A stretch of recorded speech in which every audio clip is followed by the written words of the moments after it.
So I have to force, at that time I have to force my son or daughter to follow a certain path.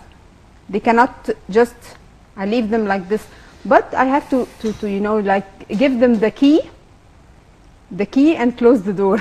You know, I'll tell them this is the door and you have the key. But don't open it except when you are really ready for this. But what if it's the other way around? Some parents just leave their children to decide. This is the new trend. Yes. Leave your children to decide. Sometimes the children are hesitant or they are not sure, and sometimes they are maybe shy or embarrassed, or I'm old enough, I should not ask my parents' advice. Here comes the role of the indirect way. You know, I leave, for example, I do as the book says with my daughters, and I leave them to do whatever they want. Whatever you choose, you're going to take.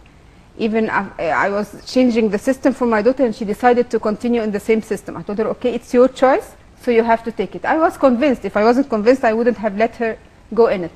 Then I tried to indirectly say things about, you know, what's good in this path, what's good in this career, and I try to grab their attention without forcing direct orders to them.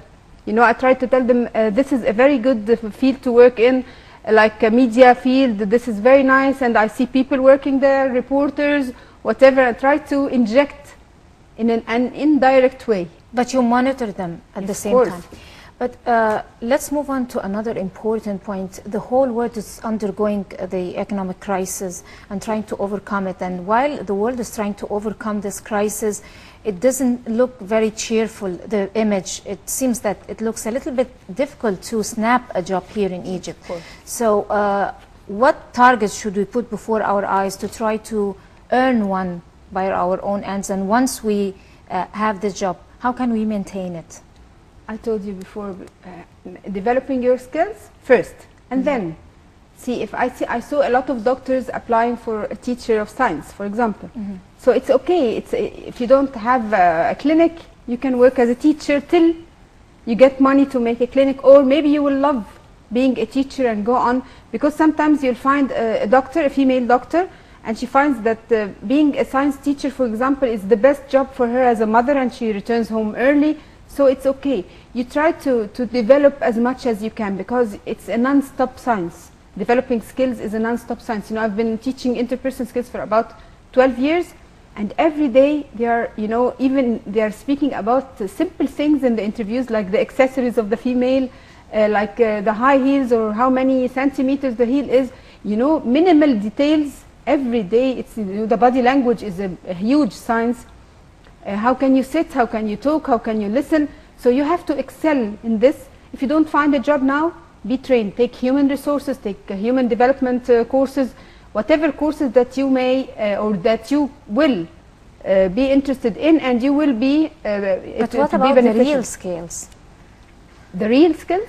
Yeah, the real qualifications. The real qualification, it's equal. Forget it? No, not forget it. But I'll tell you, I told you before, everybody has got high certificate, and everybody's got language and computer. And so what? How many doctors with no work? How many engineers? But not everybody is innovative enough. Exactly. So we have to develop, we have to differentiate between these people. Those who are skilled in the communication and presentation are those who are going to catch this opportunity or this job. You know, this is the whole game, as they say. If I'm excelled in something, or have self-confidence, or I have a good presentation skills, I will grab this job and I will take it. So it's a matter of competition. Especially qualifications now are getting more difficult. Yes. A BA is not enough nowadays. Everyone is doing an MA. Exactly. Everybody's doing an MA or you or could MBA. wear the high heels. Exactly. And take it the short way. Yes. No, it's not a matter of course, it's so frustrating. everywhere. It's everywhere. If you have, you know, it's a matter of skills, luck, and then God's will. But is it late at any point in time to change a career, or to find that this is not the career for you now, I want to take another career? No, it's never too late. Never ever too late. You know, you'll find, for example, I entered through this media 2 years ago only, in giving these programs and these skills, and I was a teacher. And I became an instructor, then I settled on being an instructor or a trainer. So it's a matter of, it's never too late. whenever you find yourself excelling in. Sometimes when you're working full-time job and you've been working administration for a long time, no, I need to relax. I'll take a part-time or a freelance consultation job, for example. In the same field, I'm not telling you to escape from the field itself or go to another field, no. Just excel in your field, but you know, according to your circumstances and according to your interests. Right, but Raghda, don't you think that every medium has its own rules and regulations? Like if you are a football player, for example, there's a curfew for the age. If you're in the field of media, then you have other regulations. If you're excelling, I think if you are in the still, sports field, if you are in the on sports top field, of the world, if you're a football player and you're over 37, then you have to resign. No, he has to be a trainer. He can take interpersonal skills and train it to the new players. So it's a matter of how you are distinguished in your own field. It's a matter of how you create your own thing. You know, I was giving English, for example, and I found myself creating a course of English for doctors. They told me why. I told them it includes or special skills for doctors to have a body language with their patients. So it was a very new thing to be given to doctors. They said, oh yes. I told them the doctor will be excelled in his communication skills. His patients are going to be happier when dealing with him. So it's a matter of creating in your own field. Just be creative. Work. Let this work, because if you rest, you're going to be kicked. This is the issue. It's But like sometimes here in Egypt, you can even move the field.